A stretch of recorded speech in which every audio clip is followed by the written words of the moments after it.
Welcome to the official NXT review and results video. Don't forget to hit that subscribe button down below and turning on those bells for all notifications. If you guys don't know who I am, I'm your boy Chris. Thank you guys so much for tuning back into the channel on this Wednesday, July 31st, 2019. Thank you guys so much for tuning back into the channel. If you guys are excited for NXT TakeOver Toronto, smash that like button. Leave a comment down below. What match are you excited the most for NXT TakeOver Toronto? And if you guys are new to the channel, be sure to show your support by hitting that subscribe button down below and turning on those bells for all notifications. SmackDown Live review live on the channel right now. Be sure to check it out. Monday Night Raw review as well. Go ahead and check it out. And episodes 42, 43, and 44 of the reality podcast. Be sure to check out all these videos. All these videos will be in the annotation of what that you see on the upper right hand corner of your screen. This is the official home of the reality podcast, so make sure you're connecting with your boy Chris on social media. Twitter, Chris from Loring, and Snapchat, Chris Most Hated. And like I said, if you guys are enjoying the content, be sure to hit that subscribe button down below and show your support. And also turning on those bells for all notifications. Now, before we begin NXT review, I have something that I want to say that I have on my chest here. I want to say something that's on my chest here. I'm at work today, and I'm thinking to myself as I'm coming home from work, why do these people on a weekly basis defend the show known as Raw and SmackDown, even though SmackDown was pretty decent last night? Raw was completely fucking garbage.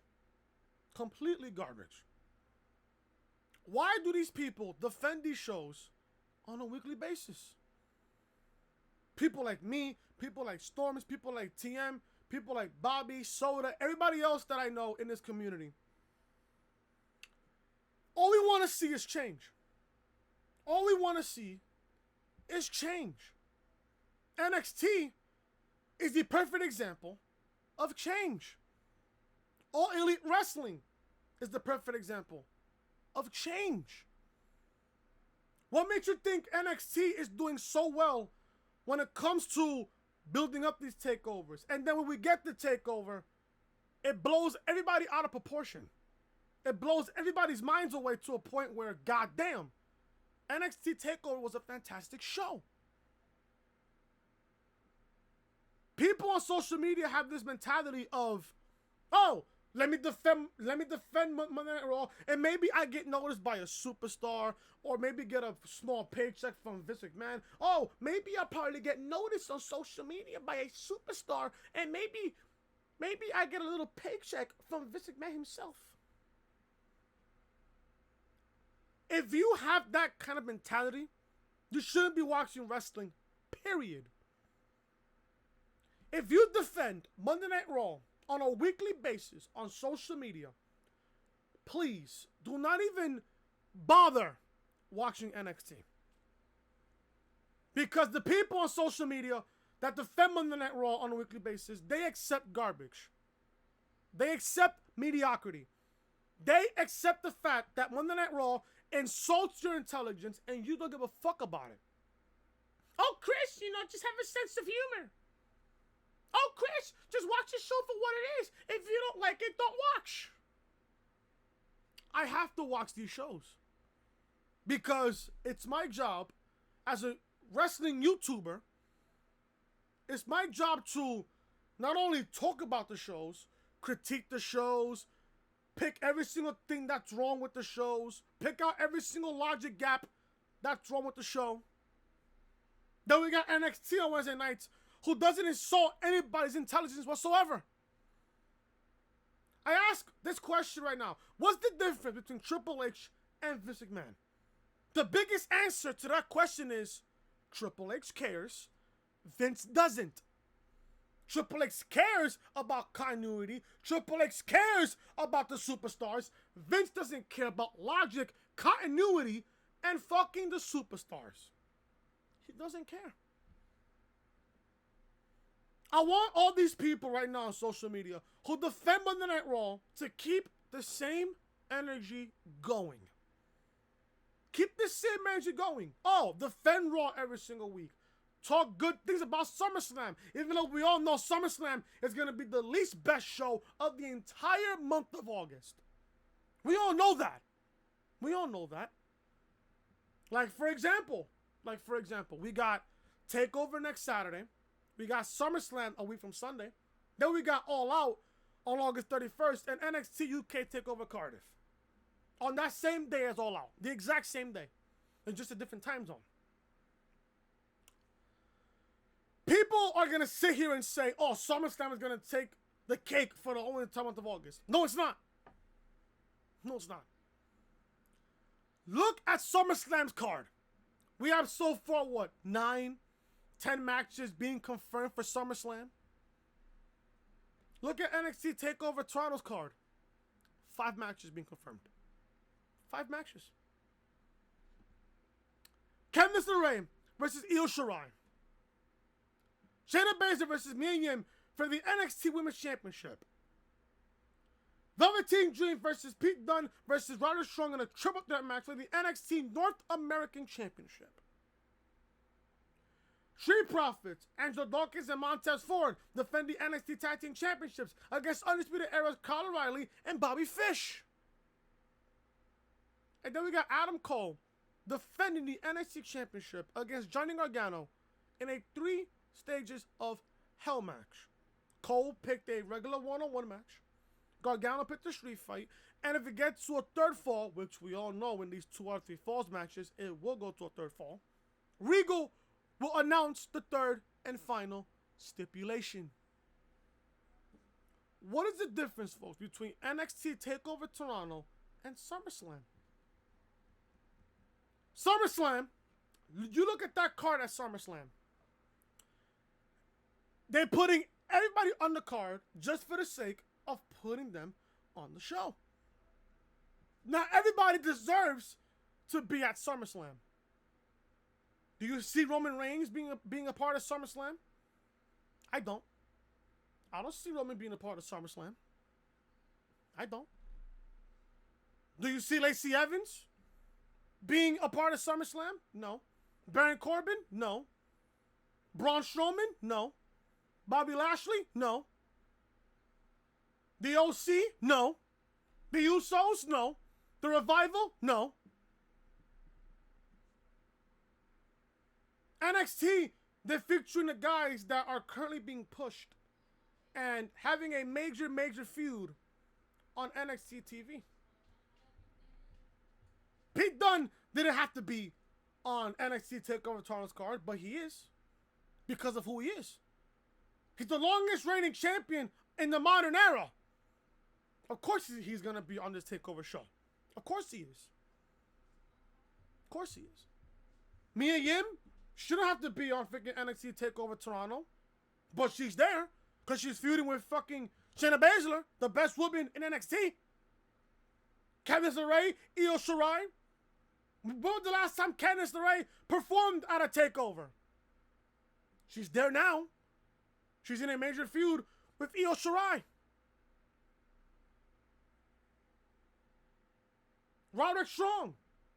The last time Roderick Strong competed at a TakeOver was the match against Matt Riddle. And quite possibly could be the best match of the year. Match of the year. Candidate, possibly. Possibly. Definitely, Roderick Strong and Matt Riddle is going to be in my top 10 matches of 2019. No question. No question. The difference between NXT TakeOver Toronto and SummerSlam is the fact that SummerSlam, they got everybody on the card just for the sake to be on the card. And NXT, they're not featuring everybody there. Yeah, sure, NXT has a stacked roster. Yeah, they do. But you don't have to put everybody on TakeOver. It fucks up the importance of TakeOver. It fucks up the feel and uniqueness of TakeOver. It does.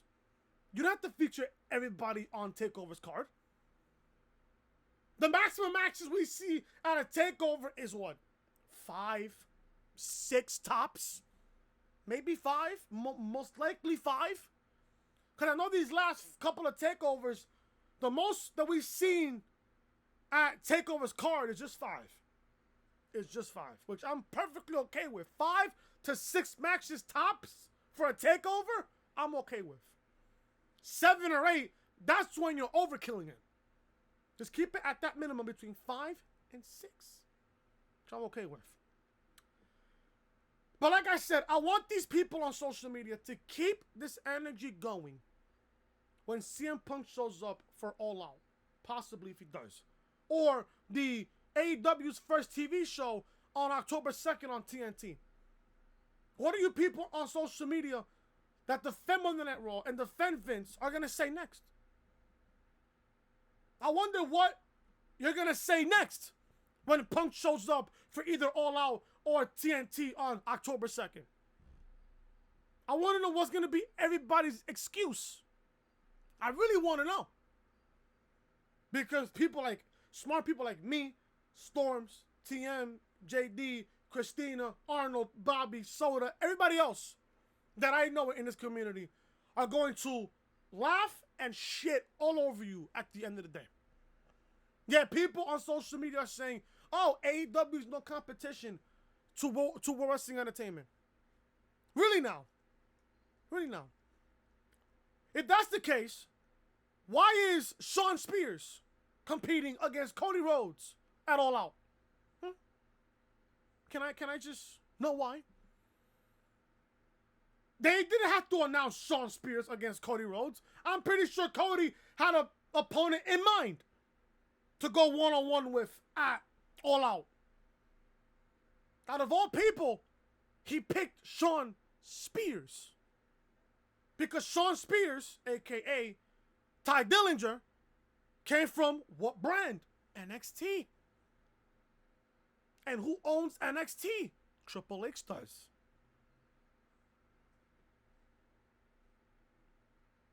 I'm just going to say this now. If you people defend Raw on a weekly basis, don't watch NXT, don't watch TakeOver, keep this same energy between now and October. Between now to August 31st and between now and October 2nd. And then, if this certain somebody shows up at either All Out or October 2nd on TNT, I just want to know what's your excuse. That's all I want to know. What's going to be your excuse? Oh, CM Punk, he showed up to AEW because he didn't want to go back to the company that made him. CM Punk doesn't have to show up back to World Wrestling Entertainment. From what I'm hearing, he still hates Vince. To this very day, he still hates Vince McMahon. You people just don't get it. And then again, I don't expect you kind of people to get it anyways to begin with. I don't. CM Punk shows up for either All Out or October 2nd on TNT. Vince is going to have the biggest shitstorm he's ever had to deal with. You guys thought that the Monday Night Wars was bad. You guys thought that the Monday Night Wars was bad. Wait till CM Punk shows up for All Elite Wrestling. And then you people think that Punk gonna be at StarCast, meaning that he's just gonna show up to StarCast and then from there just go home. No. I truly believe that Punk will be at StarCast, as he's announced to be, and he'll be at All Out. Trust me. Just wait on it. But we're gonna talk about NXT tonight. NXT was a really good show. I'm not gonna lie to you. They had some really good matches there, and on top of it, we got a match announced for TakeOver between Candace LaRae and Io Shirai. Not only are we getting one women's match for TakeOver, we're getting two. We're getting two. That I like. If you guys are excited for TakeOver, I want you guys to smash that like button. Please sound off in the comment section what you guys are excited for, mostly about TakeOver. Let's begin NXT review, man. We are in Winter Park, Florida, and your announcers are Mauro Ranallo, Nigel McGuinness, and Beth Phoenix. Now, Beth Phoenix sounds a lot better on commentary than Renee Young does. And I hate to say this, and I apologize. But Renee Young is fucking garbage on the fucking commentary team. Beth Phoenix does a whole better job than Renee Young does. A whole lot better job. That's just my opinion there. We get Tyler Breeze going up one-on-one against Jaxson Ryker. This match was not really that bad, to be honest with you. I mean, even though I hate Jaxson Ryker, he's a big dude. But just because you're a big dude, that doesn't mean you that doesn't mean you can wrestle. But Jaxson Ryker, he's not that bad in the ring. He's not that bad. But Tyler Breeze, he's amazing in the ring. And when I see Tyler Breeze on NXT, he feels more energetic. He feels more happy. He looks like he wants to be at NXT, which I'm happy for. But Tyler Breeze gets a surprise victory over Jaxson Ryker. Ryker with a rear chin lock. Breeze with elbows to Ryker, but Ryker with a forearm in the back. Ryker with another backbreaker and kicks to the head. Breeze with the knee to Ryker, followed by a drop kick. Breeze with a super kick, but Ryker goes for a choke slam, and Breeze counters with a roll up for a 3 count. So Tyler Breeze wins. After the match, Ryker attacks Breeze from behind, and then Cutler and Blake enter the ring. Breeze punches Blake, but Cutler and Blake kick Breeze in the corner after Ryker sends Breeze into the turnbuckle. Ryker sets up for a powerbomb, but all of a sudden, we get a returning Fandango. Makes his way to the ring and takes care of business. Takes care of Cutler. Fandango punches Blake, and he sends Blake over the top rope onto Ryker. Breeze and Fandango with a double super kick to Cutler and sends him to the floor on the outside. So, Fandango makes his return to NXT, and my God, does he look fantastic. He looks like he's in great shape, folks. He looks like he's actually in great fucking shape. Now, here's the thing about all of this. Does this lead to a match possibly at TakeOver? I don't know. At this point, you already have 5 matches booked for TakeOver. I think 6 will kind of be just a little overkill. Not a lot, but just a little overkill. But Fandango back at NXT, he looks fucking great.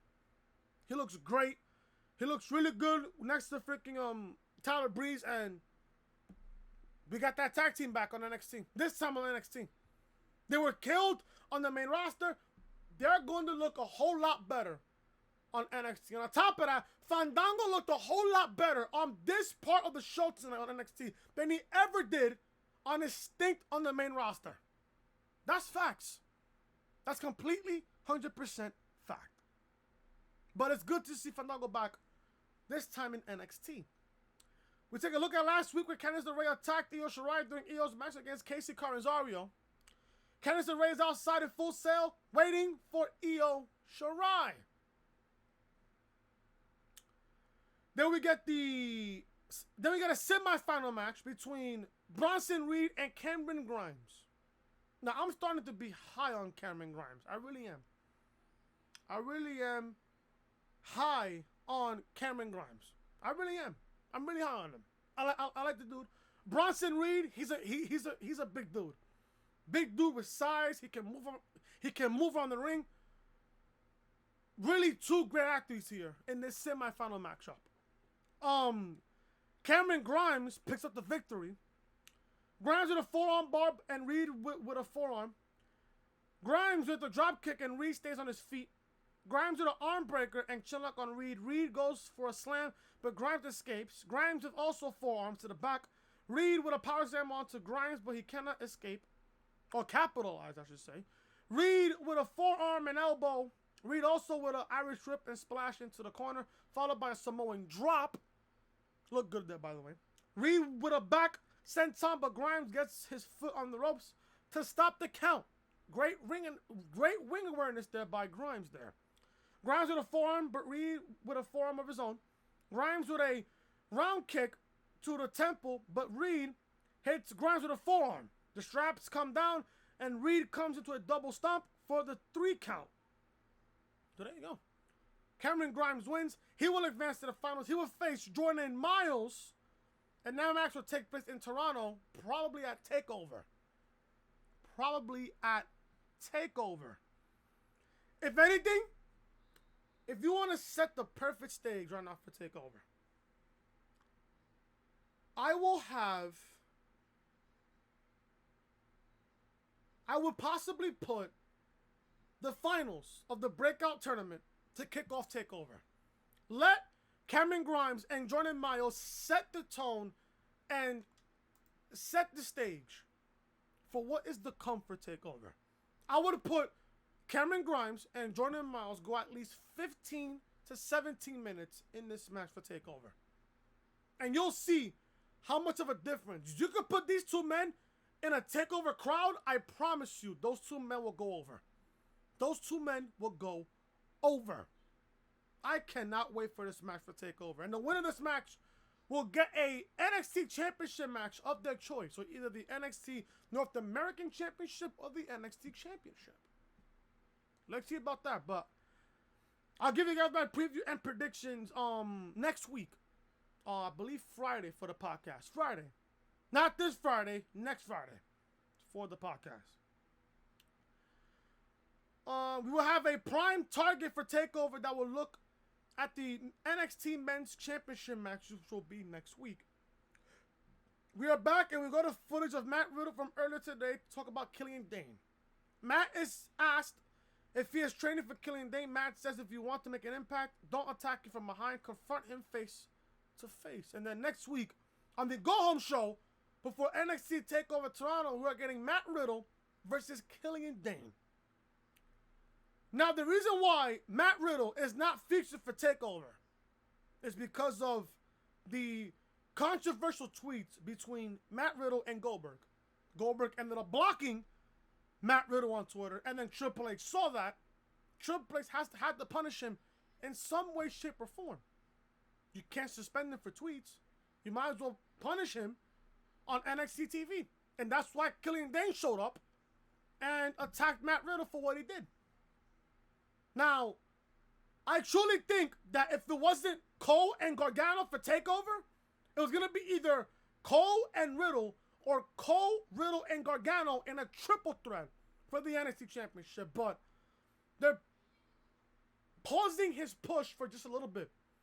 So if I'm going to sit here and guess, Matt Riddle will probably face Cole or Gargano at TakeOver Chicago Survivor Series weekend for the NXT Championship. And that was when possibly, I would have Matt Riddle go over Cole or Gargano and have Matt Riddle win the NXT Championship. That's what I would do there. NXT Women's Champion Shayna Baszler makes her way to the ring, and she has something to say. Shayna mentions Mia Yim and says that you went over there and delivered a message. Shayna says she got it. You attacked Marina and Jessamine from behind. This is not the street. We are professional fighters. That is exactly why you haven't boarded the plane to Toronto, but you have already lost.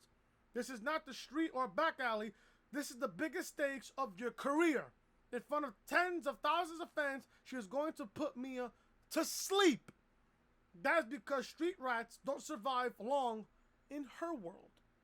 Mia Yim's music plays and she appears on the stage. Mia asks Shayna if she is scared. Mia asks, "Where is your friends?" Mia says she hasn't seen him. She ain't seen nothing as she enters the ring. Mia tells Shayna, "You've been running around here thinking it is a game, but games recognize game, and you're looking unfamiliar right now." Mia says she has nothing to lose and everything to gain. This street rat will bring a fight you can't train for. Hold on, I have my buddy Glenn calling me. Never mind. No. Shayna asked Mia if she thinks she is special because you aren't special. Everyone will see that you are nothing but street trash. I love this segment. Now, don't get me wrong here. I love Mia Yim. I love Mia Yim. Don't get me wrong, I do. It's just that she's not legit enough, if I want to say. Don't get me wrong. She's beautiful. She's good in the ring. And she can wrestle. And she can cut a promo. She can cut a promo. She's a pretty good talker. But is she legit enough? Is she built up enough to beat the likes of Shayna Baszler for the NXT Women's Championship at TakeOver? I don't know. I mean, I think those two women can deliver a great match. They can, in my book. It's just that, do you see Mia Yim going over Shayna at TakeOver Toronto? I don't think so. But then again, there is rumblings going around that Shayna might get called up to the main roster for SmackDown in October on Fox. They want a household name. Shayna Baszler is a household name, especially when she was in MMA. So I don't know what happens at TakeOver. I don't really know what happens at TakeOver. I really don't. If you want to sit there and ask me, I have no idea. But this should be a good matchup for TakeOver. No cap. This should be a pretty good matchup for TakeOver. It really should be.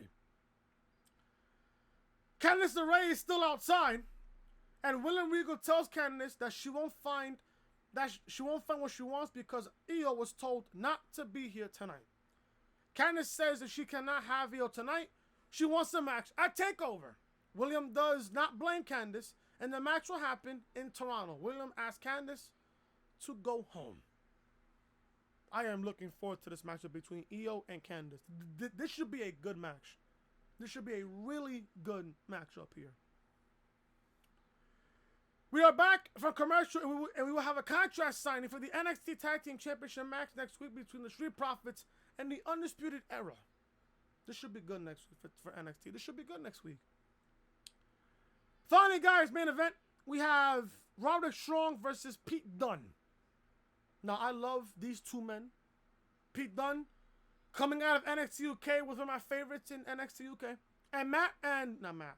And Roderick Strong. A lot of people don't talk about Roderick Strong. A lot of people don't talk about him.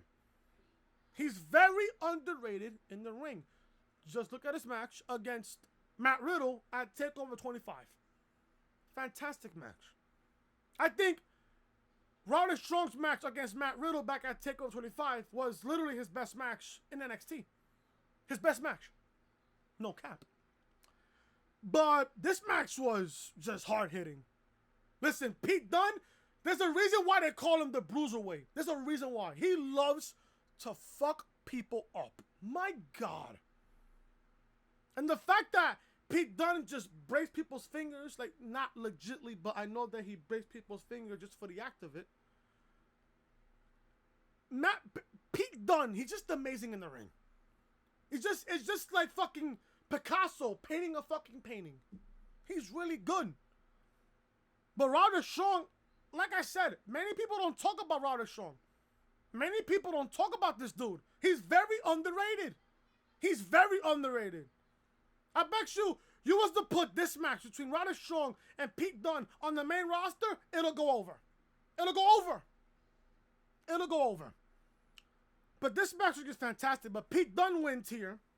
Strong with forearms, then chops at Dunne. Dunne with chops of his own and forearms. Dunne with boots to Strong. When Strong goes down, Dunne goes to the turnbuckles, but Strong with a forearm and chops also.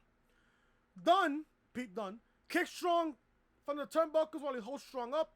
Roderick Strong kicks Dunne in the leg, and Strong sets up Dunne on the turnbuckles. Then Roderick Strong with forearms to the back of the head. Dunne with a sunset flip powerbomb, and Strong holds his arm, and the referee checks on Strong. Dunne sets up for bitter end, but Strong escapes, and Strong hits Dunne with a jumping knee. Jumping knee, by the way, is just fucking devastating. My God. Roderick Strong with a Gibson driver for a near fall, and then Strong with a stronghold. Dunne grabs the hand and kicks Strong in the head. Dunne with the triangle, and then he pulls out the fingers, and Strong taps out. Really great matchup here. Pete Dunne wins here. After the match, Velveteen Dream shows up behind Pete Dunne, and Dunne sees Dream before Dream can even do a damn thing. Dream sees Strong behind him. Strong goes up the ramp, and Dunne grabs Dream by the hand and hits bitter end on Dream, and NXT from there goes off the air. Great match between Pete Dunne and Roderick Strong. Great match. We haven't seen Velveteen Dream in what? Almost 2 weeks? Good.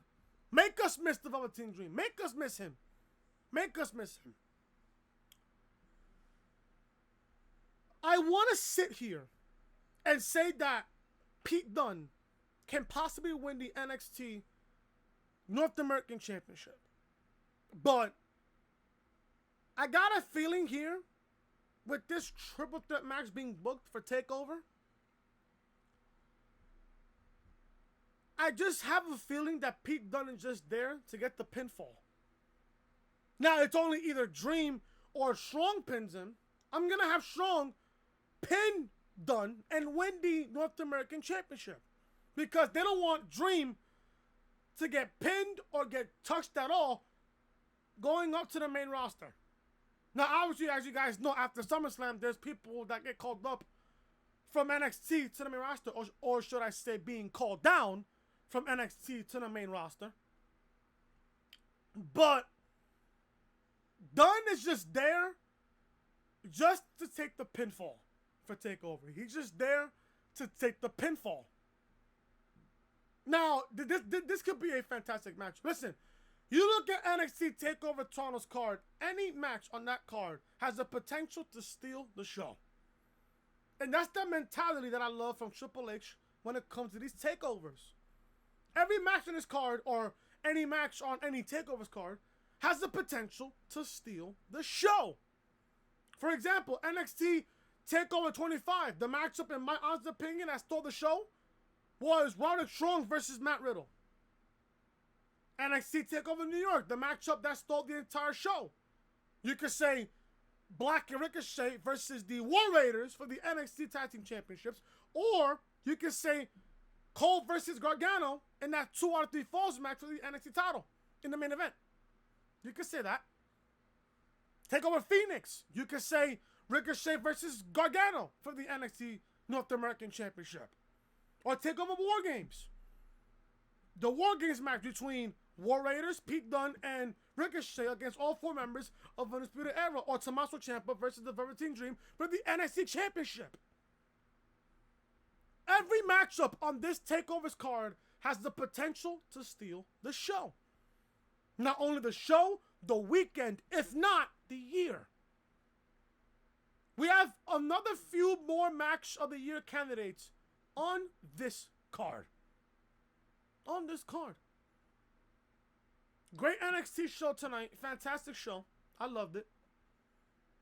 And I'm sure you guys loved it as well. If you guys loved NXT tonight, smash that like button. And leave a comment down below what you guys thought of NXT tonight. I thought NXT was a fantastic show. Was a fantastic show. And I'm going to get out of here because I need my rest. I need to relax. Thank you guys so much for watching NXT review. If you guys enjoyed the review, hit that thumbs up. Leave a comment down below what you guys thought of NXT tonight. And if you guys are new to the channel, be sure to show your support by hitting that subscribe button down below and turning on those bells for all notifications. SmackDown Live review live on the channel right now. Monday Night Raw review live on the channel right now. Episodes 44, 43, and 42 of the Reality Podcast, all live on the channel as well. All these videos will be in the annotation above that you see on the upper right hand corner of your screen. This is the official home of the Reality Podcast, so make sure you are connecting with your boy Chris on social media. Twitter, Chris from Loring, and Snapchat, Chris was hated. Like I said, if you guys are enjoying the content, be sure to show your support by hitting that subscribe button down below and turning on those bells for all notifications, as we are on the road to 200 subscribers right here on the channel. And I will see you guys maybe tomorrow for Crash Team Racing Episode 4. If anything, you guys will probably get that next week because I just want to relax. I want to have a day off tomorrow. I just want to relax because I have to work a whole lot this weekend.